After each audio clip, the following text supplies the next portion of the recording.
Você está no Pode Ler e Escrever, o podcast literário. Por aqui, conversamos com escritores, profissionais do livro, produtores de conteúdo e amantes da literatura. Chega mais e aprenda com a gente. Olá, pessoas! Está começando mais um episódio aqui do Pode Ler e Escrever. E aqui comigo eu tenho o Caio. Tudo bem, Caio? Tudo certo por aí? Prazer estar por aqui, tudo excelente. Que bom, prazer ter você aqui também.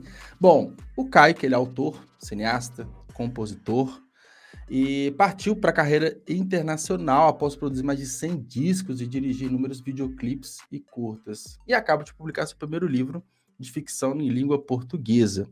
Ou seja, a gente tem aqui um multiartista que rodou por diversas artes e caiu na literatura, que é o principal foco aqui do podcast, mas por que não? As artes estão sempre muito interligadas, né, Caio? Então, naturalmente, você, né, passando por diversas artes, tem diversas influências, vai ser são pontos, né, interessantes para a gente discutir aqui hoje. Mas antes de eu ir para a primeira pergunta, que é justamente isso, né, a gente entender toda a sua trajetória até cair na literatura, só passar aqui o recadinho do Clube de Autores, que é o nosso apoiador e o nosso patrocinador. Conheça o Clube de Autores, a maior plataforma de autopublicação da América Latina.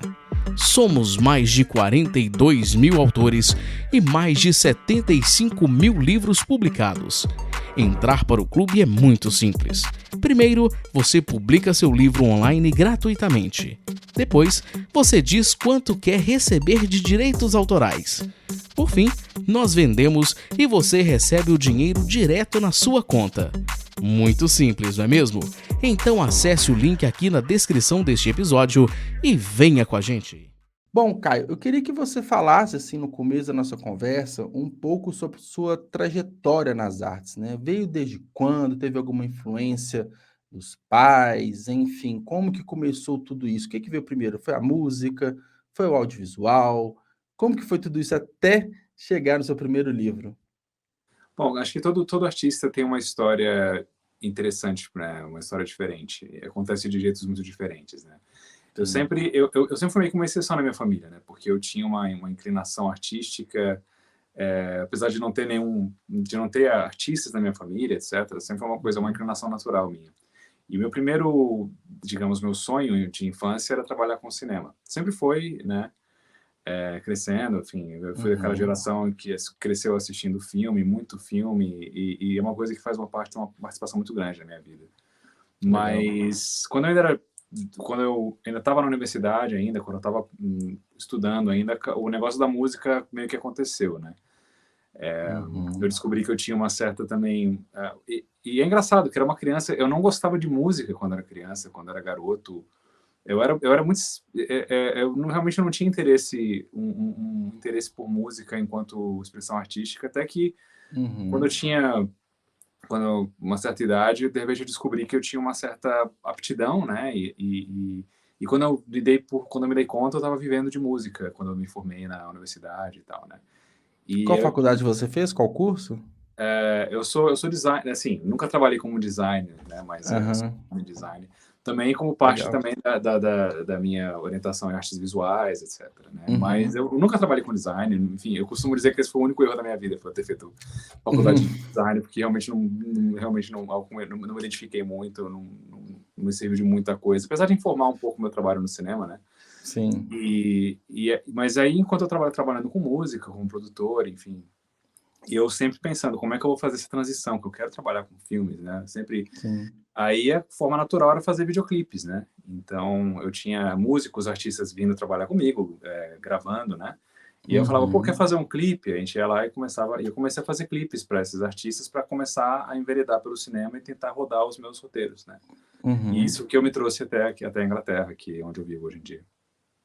Ah, que legal. Então acaba que o desejo de infância hoje ele está se realizando, né? Eu não falo realizado porque cada dia a gente vai buscando algo a mais, né? Então, e como que vamos colocar que a literatura foi a última das artes que você está se enveredando ali, né? Então você está com a primeira publicação. Qual que foi esse gatilho? Realmente de uma arte foi levando a outra, e aí se descobriu para literatura, ou você sempre gostou de escrever e em um determinado momento decidiu colocar isso em prática num livro publicado mesmo? Como que foi? Eu sempre gostei de escrever, eu sempre gostei muito de escrever.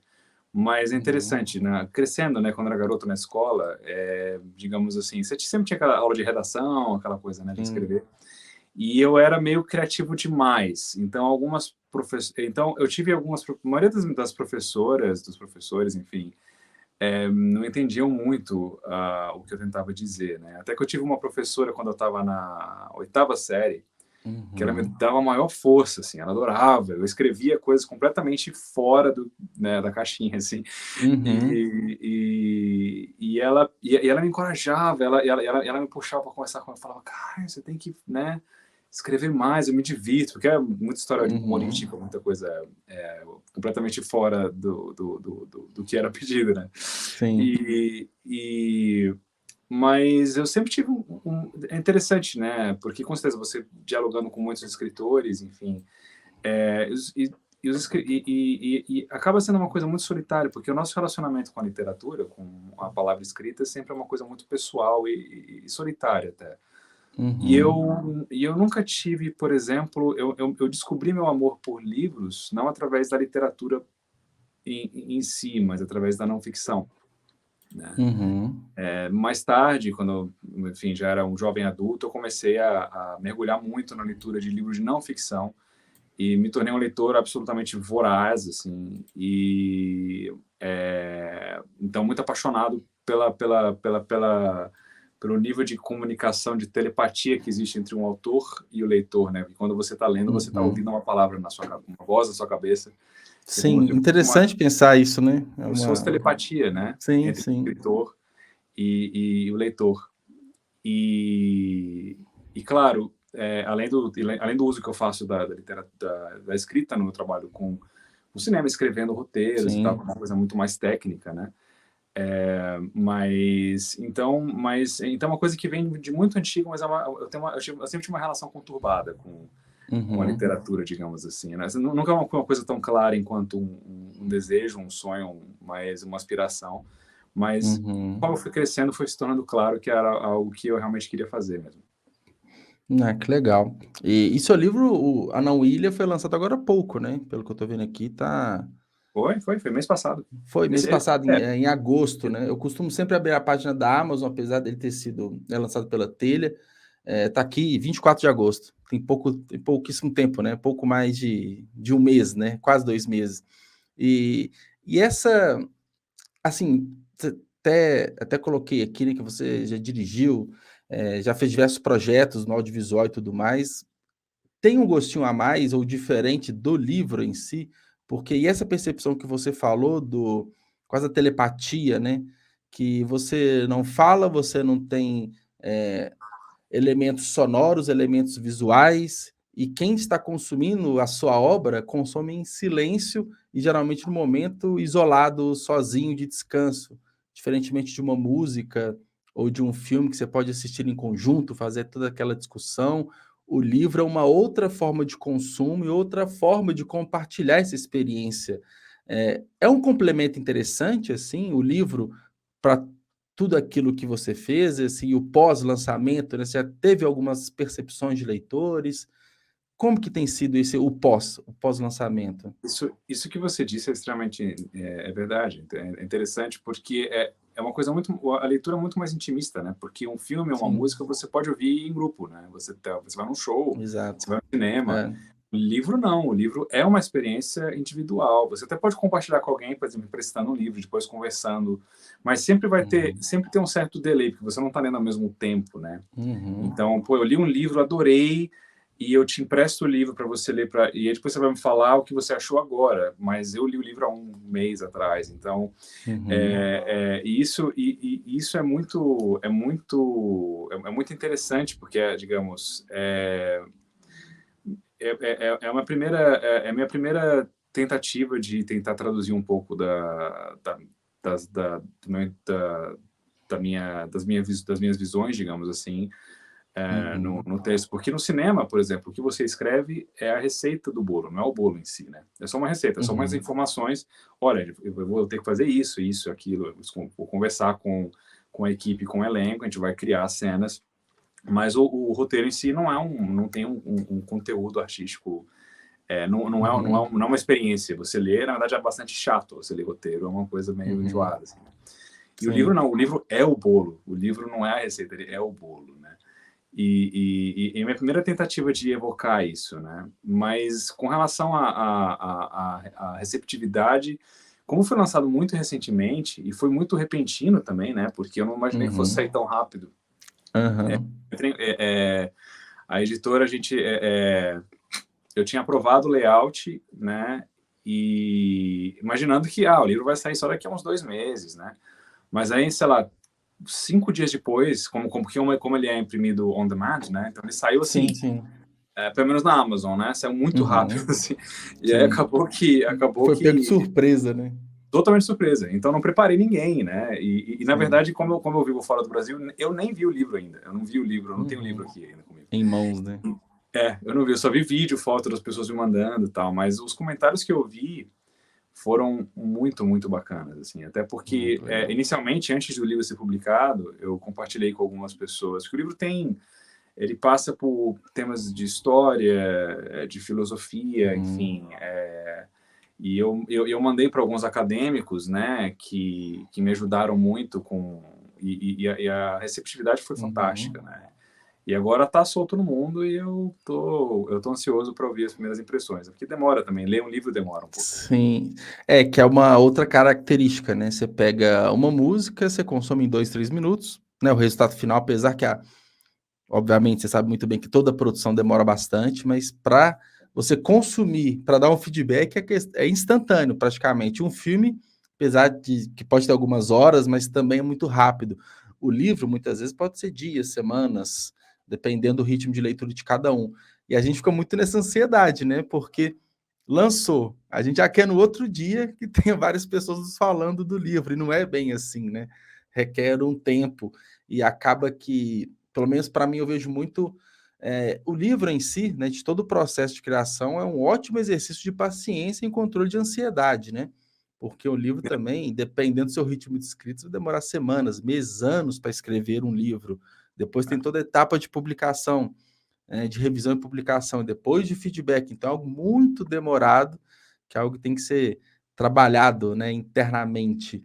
E aí, Caio, pegando mais a fundo sobre o seu livro em si, A Não Ilha, ele é tido, né, como uma densa crítica, né, ao Brasil. Eu queria entender assim, quais de fato são essas críticas que você expõe, e é uma mistura, né, assim, de aspectos reais, vamos colocar assim, com fantasia também. Explica um pouco melhor para a gente sobre o livro. Eu diria uma crítica, não numa forma, sei lá, uma crítica no sentido de um ataque, alguma coisa, né? Mas uma crítica no sentido de uma apreciação, né? É uma apreciação com uma visão tentando compreender, digamos, de uma forma macro, né? Bigger picture, em inglês, que a gente fala. Do que é o Brasil, né? E juntando todo, enfim, a minha vida que eu passei no Brasil e com todos os meus interesses acadêmicos por história e meu entendimento das minhas observações mesmo ao longo da minha vida, né?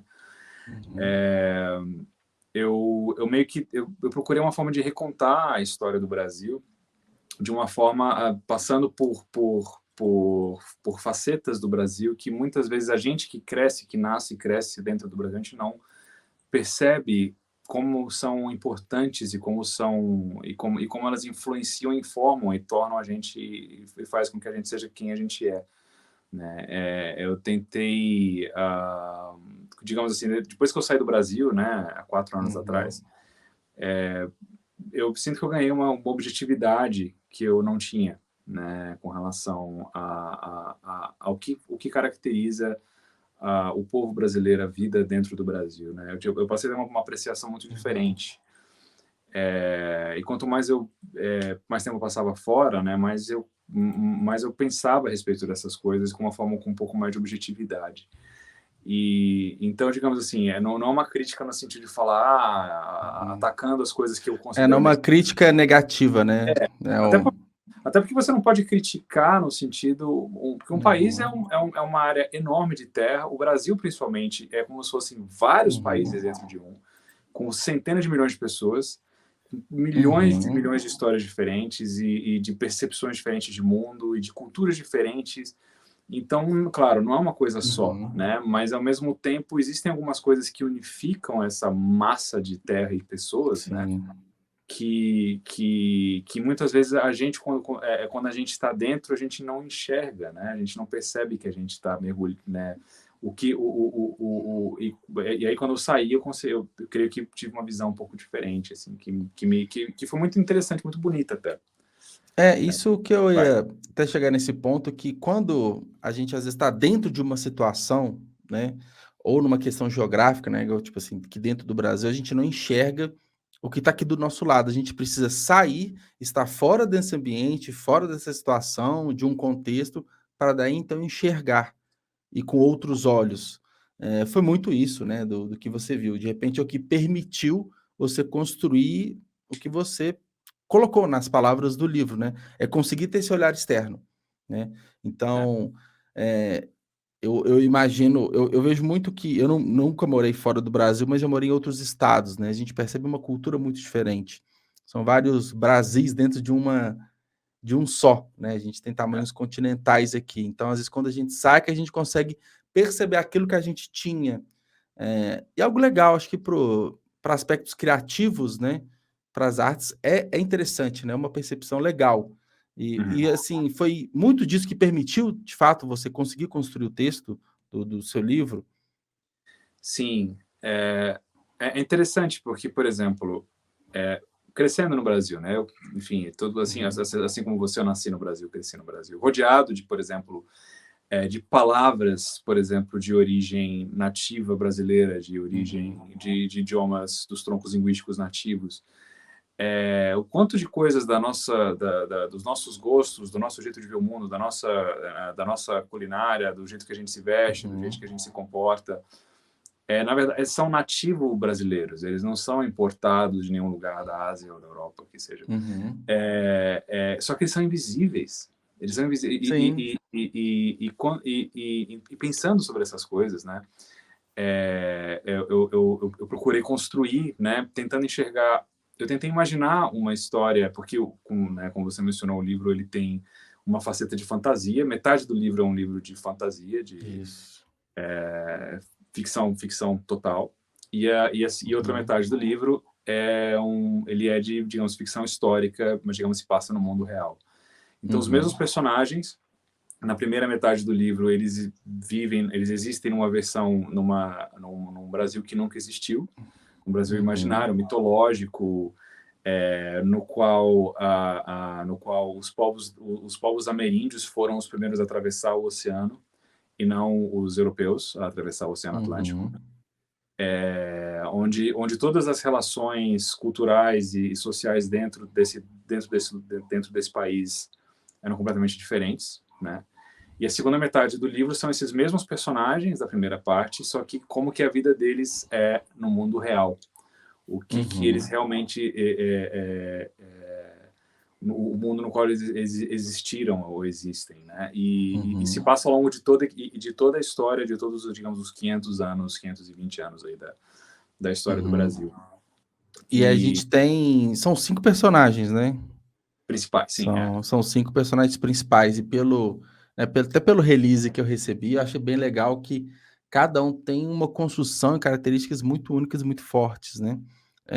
A construção desses personagens foi um grande desafio, assim? Você coloca como algo que você coloca como algo interessante, assim, para o seu livro? Eu vejo muito, assim, que os personagens de uma história, elas conduzem a narrativa, elas criam bons diálogos e acaba que prende o leitor. Você pensa assim? Ao mesmo tempo que a gente tem 5 principais personagens, é um número elevado de personagens principais para uma história. Eu acho que, especificamente nesse livro, os personagens, eu enxergo eles mais como como manifestações de faces do Brasil do que especificamente como indivíduos. São representações, né? Não como únicos pessoas, de fato. Né? Sim, eles representam elementos importantes do Brasil,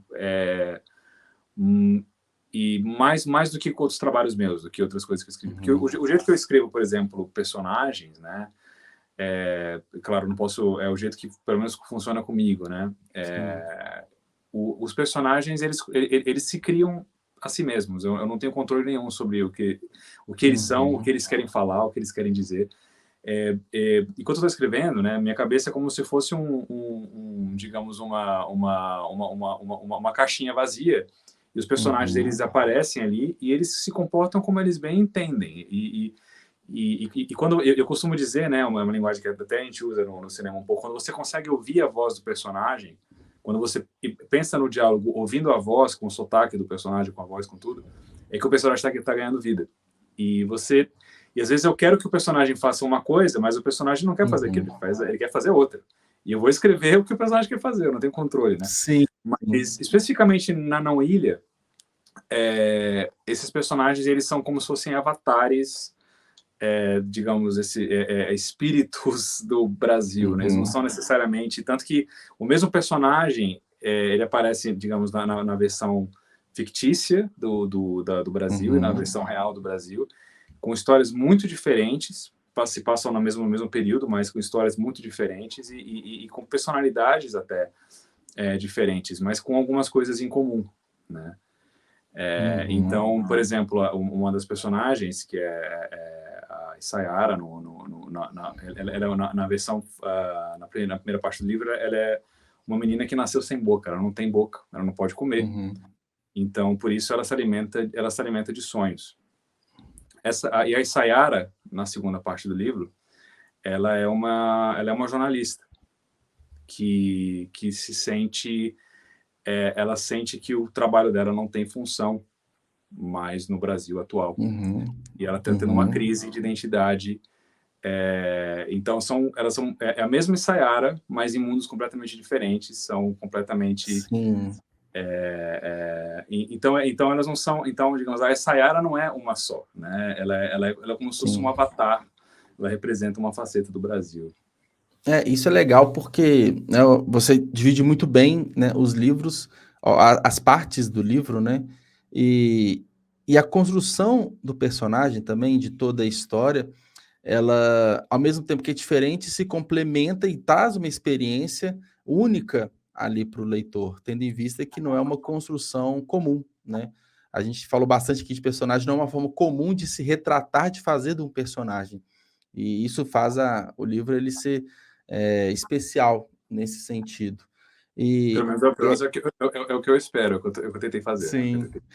Mas acho legal porque quando a gente tenta, né? Acho que artista, independente de qual arte que seja, a gente sempre busca algo diferente, né? A gente pega diversos elementos, mistura e tenta criar algo novo, né? Seja, a gente falou aqui, né, no aspecto de personagem ou qualquer tipo de criação que a gente tenha. E você tem, né, uma experiência recente de alguns anos fora do Brasil, tem bebido, né, da cultura, da arte, daí você vê, claro que sim, mas quais as principais diferenças você vê assim para a parte de incentivo, de respiro cultural, de valorizar os artistas em vários pontos assim de carreiras? Você vê aqui um ambiente mais propício, por exemplo, os autores independentes. Aí, como que é? Você consegue fazer esse paralelo? Existem várias diferenças, né? Acho que uma das principais, eu não diria em termos de fomento, mas em termos da percepção que existe, porque aqui, de forma geral, eu vivo na Inglaterra, não é o caso de todos os países do estrangeiro, claro, cada país é uma história diferente. Sim. Mas aqui existe um entendimento, até porque a Inglaterra especificamente é um paísinho desse tamanhozinho, que tem uma importância artística de exportação muito grande, né? Então, o cinema é muito forte, digamos, é mais forte do que você imaginaria que seria um país desse tamanhozinho. Sim. Então, tudo é visto como se fosse uma indústria, como se fosse visto como uma indústria, visto como uma profissão, mas da mesma forma não muito diferente do que você tem, por exemplo, um mecânico que trabalha na linha de montagem, ou um arquiteto que constrói prédio, ou um médico que cura as pessoas. O artista ele é uma indústria e tudo muito Uma relação de trabalho mesmo, mais relação de forte, trabalho, né? de trabalho. No Brasil, existe o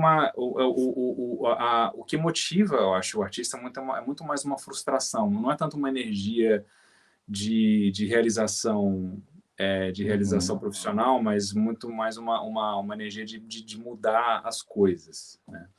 Então, porque, claro, a gente é um país onde existe uma tendência a ser hostil com os artistas, né? Existe uma tendência também a tentar dificultar, obstaculizar o máximo possível digamos, principalmente os artistas que saem do que é, digamos, socialmente aceitável, né? Então existe uma carga de frustração, né? E é interessante porque, por exemplo, aqui os brasileiros, os artistas brasileiros têm uma reputação de trabalhar muito bem e muito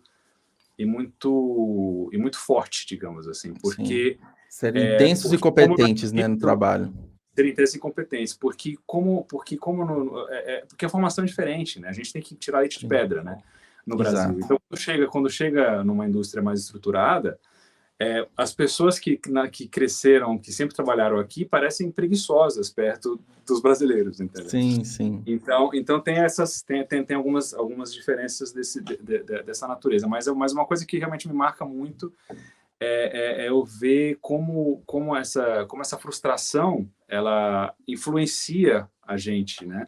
Aqui, como é uma coisa muito mais profissional, meio que, sabe, você se sente ao mesmo tempo mais à vontade para ser rebelde, mas você também se sente menos vontade de ser rebelde. E você acredita que é meio que um caminho que a gente pode seguir? Porque eu vejo ainda, eu não falo naturalmente, não vou generalizar e tudo, mas em vários aspectos, em vários momentos, eu vejo às vezes uma falta de profissionalismo, uma falta de zelo, de cuidado, de interesse, do tipo, poderia ser muito mais em vários aspectos, né, da literatura, em algumas artes assim também. Tanto a questão de valorização, ou então aspecto cultural de sempre, eu sou músico, aí, mas você trabalha com o quê também, sabe? É sempre a arte como uma segunda opção, parece que é um processo que ainda de aceitação mesmo nosso do que isso pode ser de fato uma profissão, mas aí vem a valorização do outro lado, porque tem que rentabilizar. Aqui ainda é pouco rentabilizado, se a gente for pensar. Artistas independentes, de uma forma geral, não são muito bem rentabilizados. Não dá para dedicar 100%. Será que é um processo natural de evolução, enfim, é algo que... Será que a gente está caminhando para isso? Você consegue ter essa visão? Ou é meio que culturalmente é diferente mesmo? É interessante porque, por exemplo, quando você fala em questão de mercado, na verdade o Brasil tem um mercado muito grande, né, para algumas coisas. Por exemplo, a publicidade brasileira é uma das mais prósperas do mundo e é um mercado totalmente artístico, né? Sim, total. As agências de publicidade brasileiras, elas são respeitadíssimas no mundo todo. A música popular, a música que vende no Brasil, vende muito e ganha muito dinheiro. Assim, uma coisa chega a ser absurdo. E também, ao mesmo tempo, também, digamos, aqui, assim como nos Estados Unidos, na Europa de forma geral, no mundo todo, a vida de artista sempre é difícil, né? Isso é fato, isso é universal, né? Mas isso que você disse, por exemplo, no Brasil, você fala, eu sou músico, mas o que você faz com o que você trabalha? Aqui, por exemplo, quando você fala que você é músico, as pessoas elas já acham que você ganha um montão de dinheiro com isso. Mas ninguém ganha. É o contrário, né? Raríssimos músicos ganham. Mas conhecendo músicos e cineastas e tal, todo mundo tá ralando aqui, todo mundo é difícil, é difícil. As pessoas não ganham. Você tem uma pequena minoria de artistas. Então, essa dinâmica é muito parecida. Mas parece que existe. E claro, o Brasil a gente fala português, é uma cultura muito única, é o único país que fala português da América do Sul, da América Latina. Mas, por exemplo, tem algumas coisas, por exemplo, no que se refere à indústria literária, que chega a ser engraçado, né? Por exemplo, aqui na Inglaterra, a indústria literária é quase contígua com a dos Estados Unidos, com a do Canadá, com a da Austrália. Uhum. E é impressionante, por exemplo, como no Brasil, você, digamos assim, falando de um mercado lusófono, né? O Uhum. Brasil é completamente desconectado, por exemplo, da indústria literária de Angola, de Moçambique, de Sim. Portugal, de outros países que falam português. Você tem muita dificuldade de encontrar livros de autores portugueses, angolanos, Uhum. moçambicanos no Brasil, apesar de falar a Sim. mesma língua, né? E não existe nenhum. Mas por que isso? Por que é tão difícil de você, por exemplo, por que um livro que é lançado no Brasil, você não consegue encontrar ele em Lisboa? Por que Sim. você, né? Isso no mundo anglófono que fala inglês, se o livro foi lançado aqui na Inglaterra, você vai encontrar ele na Califórnia, você vai encontrar ele em Sydney. Então parece que existe uma tentativa, parece que existe uma má vontade de tentar conectar o mundo lusófono, né? Uhum. Isso acaba sacrificando muito, porque existe a visão, por exemplo, que se refere à literatura do Brasil como um país de pessoas que não leem, um país Uhum. pobre, onde você ainda tem uma porcentagem relativamente alta de analfabetismo. Sim. Então, não vale a pena, não vale a pena, sabe? Não vale a pena você tentar desenvolver uma indústria literária de autores lusófonos, né? Uma coisa é você traduzir o livro do Harry Potter, que você sabe que vai vender, né? E colocar no mercado Sim. sabendo que vai vender, mas de autores lusófonos, né? Então, assim, digamos assim, a indústria independente, né? Por causa desse isolamento, né? Os escritores do Moçambique não podem ter acesso ao mercado do Brasil, que é gigantesco. Os escritores de Portugal não têm acesso ao mercado do Brasil. Os escritores do Brasil não têm acesso ao mercado de Portugal. Uhum. Então, são coisas assim que sabotam um pouco e que eu espero que tenha uma tendência a se ampliar mais, né? E tentar apoiar os escritores brasileiros que conseguem romper a bolha também do Brasil, Sim. né? Por exemplo, o Paulo Coelho, ele é famosíssimo no mundo inteiro, Sim. mas existe digamos, um monte de gente que mete pau no trabalho dele, né? Enfim, Uhum. mas ele é um escritor realmente muito grande fora do Brasil. Talvez ele é mais reconhecido lá fora do que aqui. É uma coisa impressionante, assim, uma coisa impressionante. Sim. Quase todo mundo que eu conheço, e as pessoas não sabem que o Paulo Coelho é brasileiro. Todo mundo, É, todo mundo que você fala aqui, se você perguntar o Alquimista, por o exemplo, Alquimista, sim, que é o. ele é tão lido quanto qualquer livro do Harry Potter, qualquer Ele é um obra dos do... mais vendidos da história, né? Assim, livros contemporâneos é um dos mais vendidos da história. E muita Então, gente não sabe que o Paulo Coelho é brasileiro, entendeu? De tão é dissociado que tornou do Brasil, né? da mesma forma que você pega um Saramago, por exemplo, muita gente não sabe que ele é português. É Então, português. tem. Então, acho que essa falta de conexão entre, né, é, ó, os povos de língua portuguesa, né? Então, é engraçado, né? Parece um pouco óbvio, ou um pouco até absurdo, mas. E aí entra num ponto também, Caio, que eu tento, assim, um exercício que eu tenho feito constantemente é tentar enxergar fora da minha bolha, das minhas bolhas que eu vivo, né? Para a gente, inclusive, enxergar o outro lado, né? Então, trabalhando com literatura, a gente tende a achar que todo mundo lê, que a gente se conecta com pessoas que leem, com pessoas que escrevem. Mas será que essa é a realidade, pensando fora do meu ambiente? Então, é um exercício que eu tento fazer constantemente. E, por um lado, Deprimente. se eu. Hã? É deprimente Oi? fazer esse exercício. É assim, Gente, primeiro que ele é muito difícil, né? E segundo que a gente às vezes descobre algumas verdades que quebram algumas ilusões nossas, né? Então, ao mesmo tempo que eu vejo que, por pesquisas e pelo que a gente vê em noticiários, que, igual você falou, o Brasil ainda tem uma taxa muito alta de analfabetismo, a literatura de entretenimento, né? Chega muito pouco para diversas camadas, para diversas classes sociais, mas, por outro lado, eu vejo, assim, todo dia surgindo milhares de escritores independentes, vendendo milhões na Amazon. Então, eu tento achar esse equilíbrio, o que que é o real, de fato. É difícil a gente encontrar o que que é o real. E aí, se todo dia trabalhando isso para tentar entender cada vez mais o mercado literário. Mas esse ponto que você falou, da união cultural, pensando de forma global, realmente é difícil. Realmente, assim, é pouco, né? Não tem, não tem. só é ruim para a indústria em si, né? Porque a indústria Claro. literária, falando de indústria literária de pessoas escrevendo e outras pessoas lendo, né? Não fazendo isso, digamos, gratuitamente, porque isso é o que você tem nas redes É uma sociais. relação comercial, né? Uma pessoa escreve, outra pessoa lê, né? Isso Uhum. tudo bem, mas isso não forma uma indústria, né? Você tem que ter uma relação comercial de alguma forma, né? Sim. Digamos assim, a indústria literária, como relação comercial, ela está mudando no mundo inteiro, né? Sim.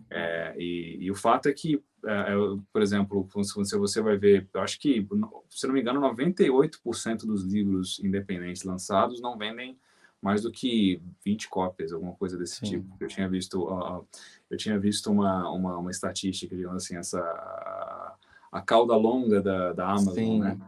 E o fato é que, realmente, é muito difícil, digamos, é uma tarefa muito ingrata tentar vender livros, porque hoje em dia a gente tem acesso a uma quantidade infinita de leitura, de coisas que a gente pode ler, de todos os tipos que a gente quiser na internet. Elas estão ali disponíveis de graça, Exato. tem um monte de gente... você quer ler poesia? Você tem toda a poesia dos últimos 200 anos ali, de graça, né? Você vai, se encontra o que você quiser. Jornalismo nem se fala, né? Ficção, não ficção, o que você quiser, né? E hoje em dia, e cada vez mais, tem coisas sendo escritas também por inteligência artificial. Se você pegar muita coisa que é post viral de internet, conteúdo de jornalismo, é escrito por inteligência artificial. É muita coisa que não é escrita por pessoas, né, mais. Então, você está nessa posição de um autor e você se dá o trabalho de escrever um livro, que é uma coisa que toma muito tempo. Sim.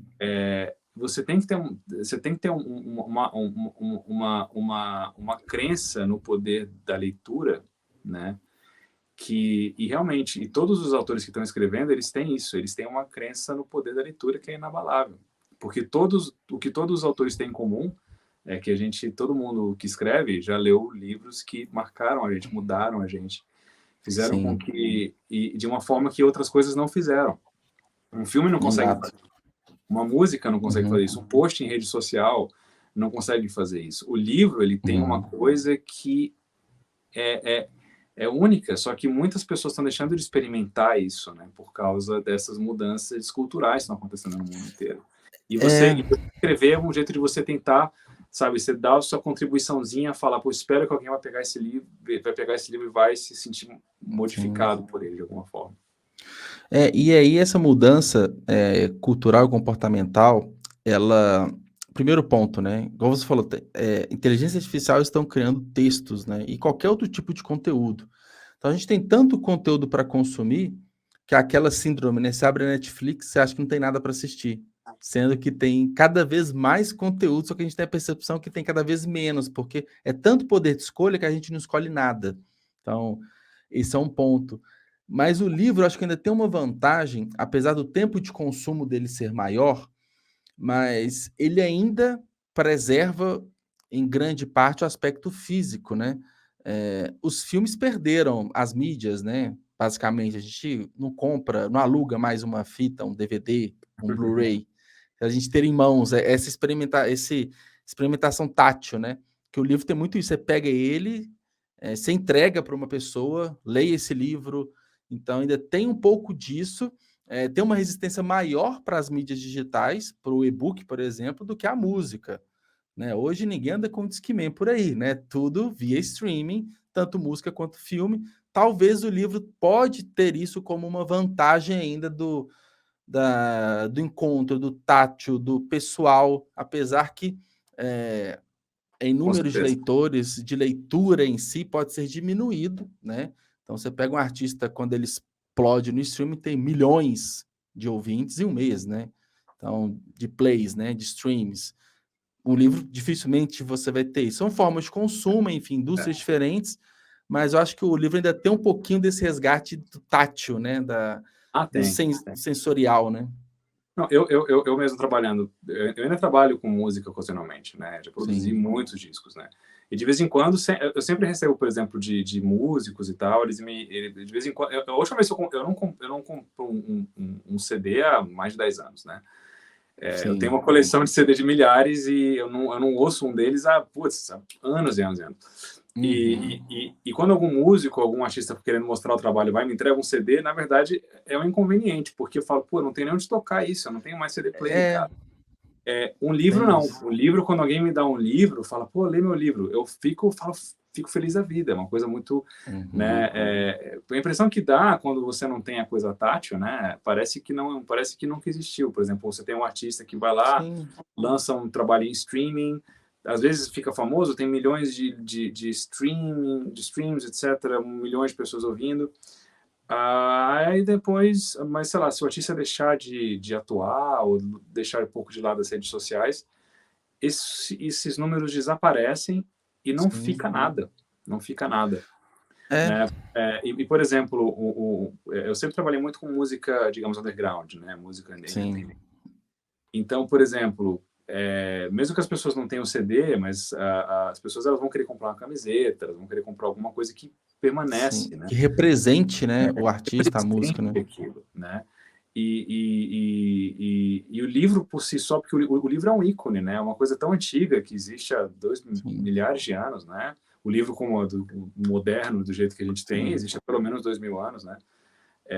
E até hoje, mesmo com tanta leitura disponível online, ainda é uma coisa que você tem livrarias, mas claro, também tem muita gente que prefere e-book, etc, né? Mas eu particularmente eu gosto de ter o papel justamente por causa dessa coisa do tokenismo, né? De falar, não, eu tenho, isso aqui é uma coisa real, uma coisa que eu tenho que aqui na minha mão, não vai ser um óculos de realidade virtual que vai me falar que isso é de verdade quando na verdade não é, né?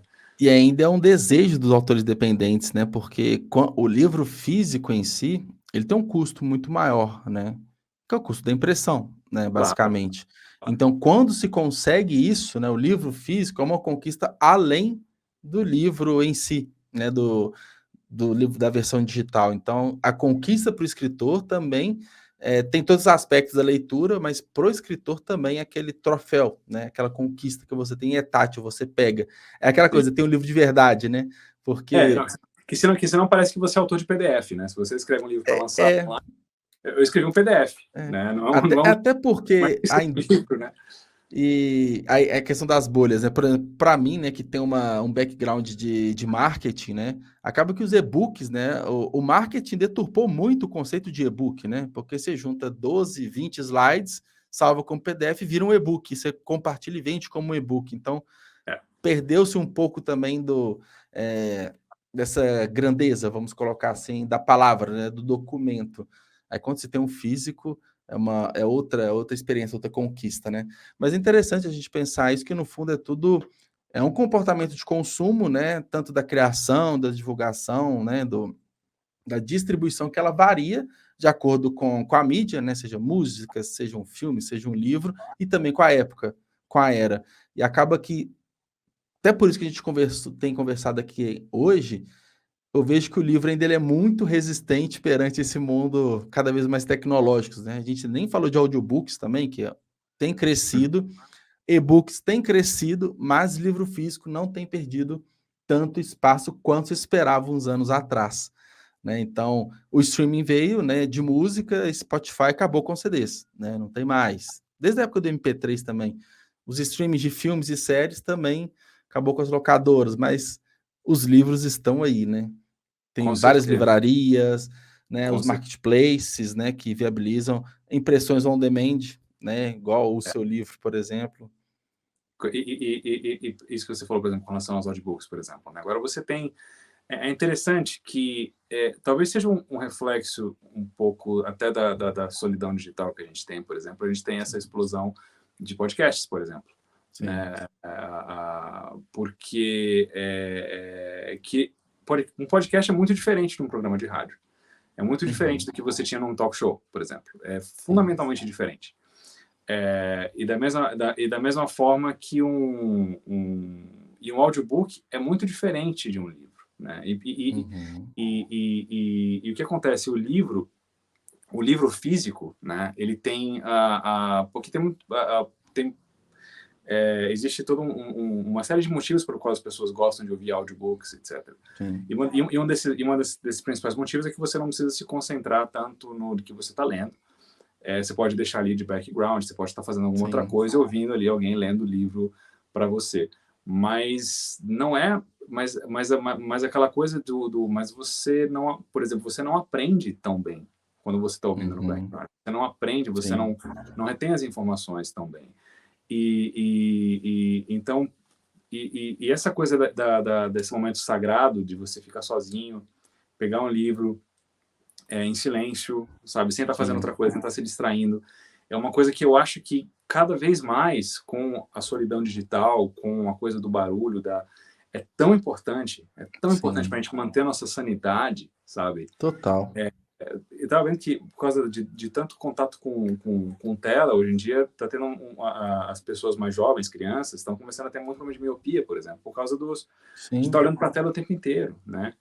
E esse tipo de concentração que você precisa ter, que também que é a coisa que eu amo no cinema, num filme, né? Porque, por exemplo, a diferença do filme para a televisão é que o filme é um ritual. Você senta e fala, vamos passar 2 horas assistindo esse filme. Eu não vou ficar aqui...